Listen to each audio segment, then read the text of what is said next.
తాకట్టులో ఉన్న బంగారాన్ని విడిపించి ఆ రోజు ఆన్లైన్ ధరకే కొంటుంది కొమ్మూరి గోల్డ్. నమస్కారం అండి, సుమన్ టీవీకి స్వాగతం. నేను గీతాంజలి. మనతో పాటు ఉన్నారు జ్యోతిష్య రత్న, జ్యోతిష్య చక్ర వైభవ నిపుణ డాక్టర్ రాళ్లపల్లి రవికుమార్ గురువు గారు. మే నెలలో ద్వాదశ రాశుల జాతక ఫలితాలు ఏ విధంగా ఉన్నాయో గురువుగారి మాటలో విని తెలుసుకుందాం. ప్రతి నెల వారు ఇచ్చేటువంటి ఫలితాలు విని చాలా మంది ముందు జాగ్రత్త పడుతున్నారు. ఖచ్చితంగా జాతకాల గురించి చెప్తే భయపెట్టడం అని అనుకుంటారు, కానీ ఇది ఒక హెచ్చరిక. జాగ్రత్త పడడానికి కొన్ని సూచనలు అనేవి చాలా బాగా ఉపయోగపడతాయండి. కొన్నేళ్లుగా వారు చెప్తున్న విధానం బట్టి ఎంతో మంది వారి జీవితాల్లో మార్పులు చేసుకున్న వాళ్ళు కూడా ఉన్నారు. మరి ఈ మే నెలలో రాశి ఫలితాలు ఏ విధంగా ఉండబోతున్నాయో గురుగారి మాటలో విని తెలుసుకుందాం. గురుగారు నమస్కారం అండి. గురుగారు, రాశి ఫలితాలు ఎప్పుడు చెప్తూ ఉంటారు. సాధారణంగా మే అంటే ఇప్పుడే ఉంటాయండి, మనకి ఉగాది అప్పుడే కదా అని అనుకుంటాం. ఆ తర్వాత కొత్తగా ఏంటంటే మళ్ళీ 1వ తారీఖు జనవరి 1న కూడా చెప్పించుకుంటున్నారు, చాలా మంది వింటూ ఉన్నారు.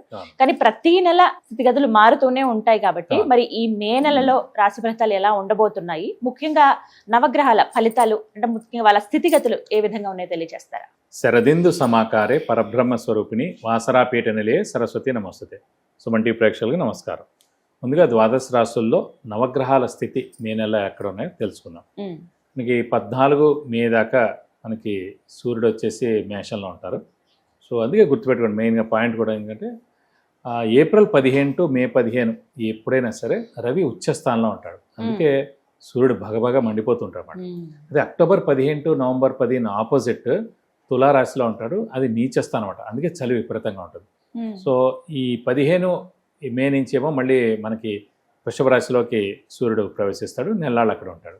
నెక్స్ట్ వచ్చేసి కుజుడు వచ్చేసి మనకి 11 మే నుంచి మేషరాశిలో స్వస్థానంలో ఉంటాడు. నెక్స్ట్ వచ్చేసి రాహు మనకి కుంభరాశిలో ఉంటారు. అలాగే మనకి గురువు వచ్చేసి మిథున రాశిలో ఉంటారు. శని వచ్చేసి మనకి మీన రాశిలో ఉన్నారు. కేతు వచ్చేసి మనకి సింహరాశిలో ఉన్నారు. శుక్రుడు వచ్చేసి మనకి 14 మే నుంచి మిథున రాశిలోకి ప్రవేశిస్తున్నాడు. సో బుధుడు కూడా అంతే, 14 మే నుంచి మిథున రాశిలోకి స్వస్థానంలోకి ప్రవేశిస్తున్నమాట. సో ఇవ్వండి నవగ్రహాలు ద్వాదశ రాశుల్లో మే నెలలో ఈ స్థితి, ఈ గ్రహాలన్నీ కూడా ఈ ప్లేసెస్లో ఉంటాయని చెప్పుకోవచ్చు. గురుగారు, కన్యా రాశి వారికి మరి ఈ మే మాసంలో ఫలితాలు ఎలా ఉంటాయంటారు? తప్పకుండా కన్యారాశి అనగా మనకి ఉత్తర 2, 3, 4 పాదాలు, హస్త 1, 2, 3, 4 పాదాలు, చిత్త 1, 2 పాదాలు, ఈ నక్షత్రాల సమూహం అంతా మనకి కన్యారాశిలోకి వస్తుంది. ఈ రాశి వారు చాలా ముక్కుసూటిగా ఉంటారు, చాలా నీతి నిజాయితీగా ముక్కుసూటిగా ఉండడం, ఎవరి మాట వినకపోవడం, వాళ్ళకి తోచిందే వాళ్ళు చేయడం. అలాగే కన్యారాశి అధిపతి బుధుడేడు కాబట్టి బుధుడు మెయిన్గా వ్యాపార కారకుడు, బుధుడు మెయిన్ స్నేహితుల కారకుడు. సో స్నేహితులు ఎక్కువగా ఉంటారు, స్నేహితుల నుంచి హెల్ప్ ఎక్కువగా పొందుతారు.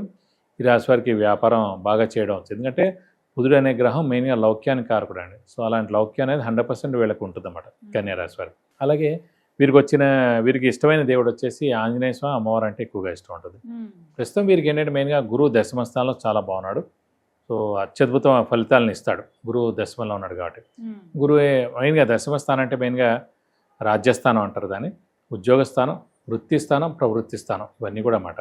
కాబట్టి ఉద్యోగస్తులకి ఎక్సలెంట్గా ఉంటుందని చెప్పవచ్చు. నిరుద్యోగులకు ఉద్యోగం రావడం, ఉద్యోగస్తులకి promotions, name and fame, boss నుంచి మన్నన, అలాగే శాలరీ హైక్ ఉండడం, అలాగే మెయిన్గా ఫారెన్ టూర్ విజిట్స్, అసైన్మెంట్స్ ఇలాంటివన్నీ కూడా ఉంటాయి. అలాగే వీరికి చతుర్థ స్థానాన్ని గురువు సప్తమ దృష్టితో చూస్తున్నాడు కాబట్టి విద్యార్థులకి సువర్ణ అవకాశం అని చెప్పుకోవచ్చు. విద్యార్థులకు పట్టిందల్లా బంగారం అని చెప్పుకోవచ్చు.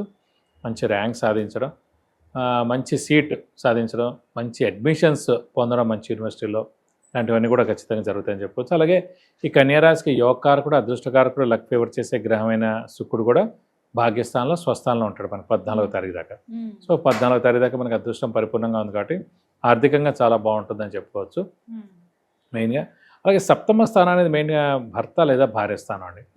అలాగే ఇమీడియట్ బాస్ స్థానం, అలాగే వ్యాపారస్తులకి పార్ట్నర్షిప్ స్థానం. సో మెయిన్గా సప్తమ స్థానంలో అంటే మనం ఒరిజినల్గా జాతకంలో చూసినప్పుడు లగ్నం నుంచి సప్తమ స్థానంలో శని ఉంటే కనుక సెకండ్ మ్యారేజ్ అవ్వడం, అలాగే డైవర్స్ అవ్వడం ఇలాంటివన్నీ జరుగుతుంటాయి.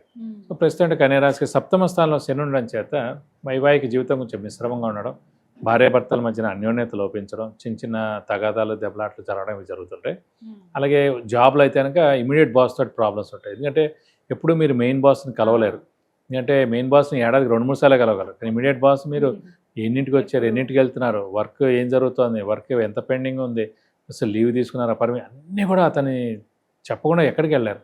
సో అలాంటి వాటితో చాలా బాగుండాలి మీ టైం. సో అందుగురించి ఇది సప్తమ స్థానంలో శని ఉన్నందుకు ఏదో ఒక చిన్న రప్చర్ జరుగుతుంది, దెబ్బలాట జరుగుతుంది, అసలు ఉద్యోగం మాని వెళ్ళిపోవాలనిపిస్తుంది, లీవ్ పెట్టేసి వెళ్ళిపోవాలని ఉంటుంది, అలా అంతా జరుగుతుంది. కాబట్టి అంటే ప్రస్తుతం మనకి ఇవన్నీ తెలిసే కాబట్టి మనం మౌనంగా ఉండడం ఉత్తమం అనమాట. సో మౌనంగా ఉంటే కొన్ని రోజులు అవే ఆటోమేటిక్గా సర్దుకుంటాయని చెప్పవచ్చు. ఎందుకంటే జూన్ 2 నుంచి మనకి గురుబలం కూడా ఇంకా ఎక్కువగా ఉంటుంది. గురువు ఉచ్చస్థానంలోకి వస్తాడు, లాభస్థానంలోకి వస్తాడు, అప్పటి నుంచి ఇంకా బాగుంటుంది. కాబట్టి మనం మౌనంగా ఉండడం, షూరిటీస్ పెట్టకండి, స్పెక్యులేషన్స్ జోలికి వెళ్ళకండి, మధ్యవర్తిత్వం వహించకండి. అలా ఇంట్లో పెద్దవాళ్ళు చిన్నపిల్లల ఆరోగ్యం బాగుంటుందని చెప్పుకోవచ్చు. అలాగే మెయిన్గా ఈ మిత్రుల్ని కలవడం ఇవి కూడా బాగా ఉన్నాయి.